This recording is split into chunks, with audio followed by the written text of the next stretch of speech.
First, the issue of House Bill 1329 and the retroactive vehicle taxes, a retroactive tax that would affect more than 122,702 Missourians. Let me walk you through this issue in some detail. Earlier this year, the Missouri Supreme Court unanimously ruled that a local use tax on vehicle purchases may not be imposed unless approved by a vote of the people. Unlike a sales tax, which is imposed when a Missourian purchases a vehicle from a Missouri dealer, a use tax is charged when a Missourian purchases a vehicle from a friend, neighbor, or other private individual, or from a dealership located outside of Missouri. It is certainly appropriate for a local jurisdiction to charge a use tax, and many do. But those use taxes should be approved by a vote of the people.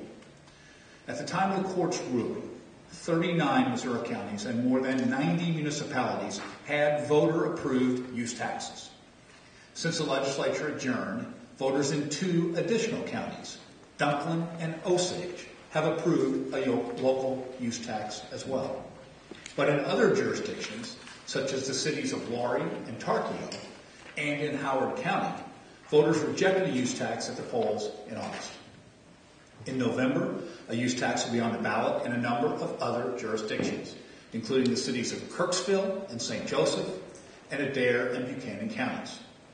House Bill 1329 would undermine the right of local voters to weigh in on those local use taxes. This bill would ignore the will of the voters in jurisdictions where a use tax had been rejected and deny the right of the people to be heard in communities where a use tax will be on the ballot in November.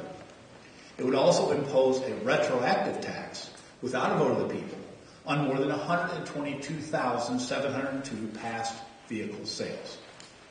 The court's ruling took effect on March 21st.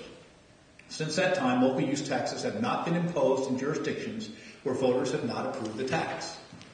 On August 27th, I wrote to the General Assembly to explain that if House Bill 1329 becomes law, more than 122,702 Missourians would owe these retroactive taxes. In the weeks since I sent the letter, we have received requests from members of the General Assembly, including Senator Rob Shaw, about who exactly would be affected by this retroactive tax. All 122,702 Missourians who would owe these retroactive taxes live in a jurisdiction that did not have a voter-approved use tax. Only 11% of these Missourians purchased a vehicle from an out-of-state dealer. An overwhelming 89% of these Missourians purchased their vehicle from a friend, a neighbor, or another private individual. Let me say that again. 89%, or 108,000 of these sales, were private, person-to-person transactions. Let me give you an example of this overwhelming majority of transactions.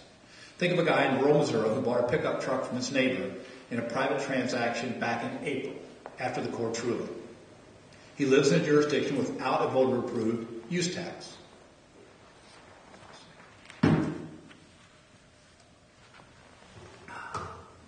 When he registered that truck, he was correctly told he didn't owe any local taxes. Under this bill, the General Assembly attempted to turn back the clock and retroactively tax that purchase he made 5 months ago and thousands of other purchases like that across the state of Missouri. That's just plain wrong. Bottom line, this General Assembly should not circumvent Missouri voters and raise taxes on automobiles.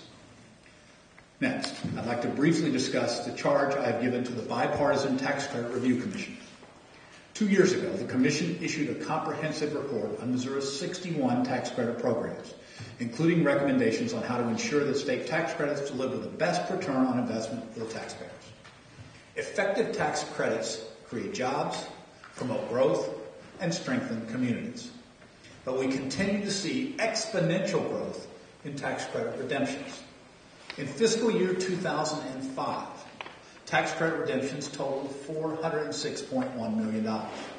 For fiscal year 2010, the year I formed the Tax Credit Review Commission, that total had grown to $522.9 million.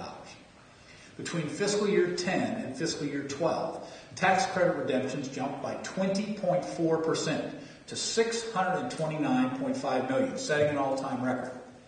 Because of this continuing and significant trend, I've asked the Commission to refresh its report based on the latest data. In addition, I've asked them to solicit public testimony, including testimony from members of the General Assembly who would like to address the Commission. They will begin their work with a public hearing at 10 a.m. next Wednesday, September 12th, in Senate Committee Room 1 here in the Capitol. We've already had very productive conversations with members of the General Assembly about the work of the Commission, and I'm confident that the tax credit reform will be an issue we can address early in the next legislative session. Because every dollar Missouri spends on its tax credits is a dollar we don't have to invest in other critical priorities such as education and public safety. This updated report from the Commission will help us understand which programs are truly delivering for Missouri taxpayers. Now, as a state, we must continue to balance our budget, hold the line on taxes, and keep our fiscal house in order. The Commission's report will help us do just that. Finally, I'd like to briefly discuss the issue of Senate Bill 749. I vetoed this bill because it would have shifted the ability to make decisions about birth control coverage away from women and their families and put it in the hands of insurance companies. I support the right of women to access and use birth control. This is a personal medical decision for a woman and her family, not something that should be dictated by an insurance company. I also respect the religious and moral beliefs of employers, and I value the strong religious protections that have been the law of the land here in Missouri for more than a decade. Senate Bill 749 would stand between women and their right to make their own personal decisions about the use of birth control. That is not the right path forward for Missouri. Now, these are just a few of the issues we'll be addressing in the coming weeks. I urge the General Assembly to keep this information in mind when they return to the Capitol next week. Meanwhile, we'll continue to work each and every day to create jobs, keep our fiscal house in order, and keep Missouri's economy moving forward.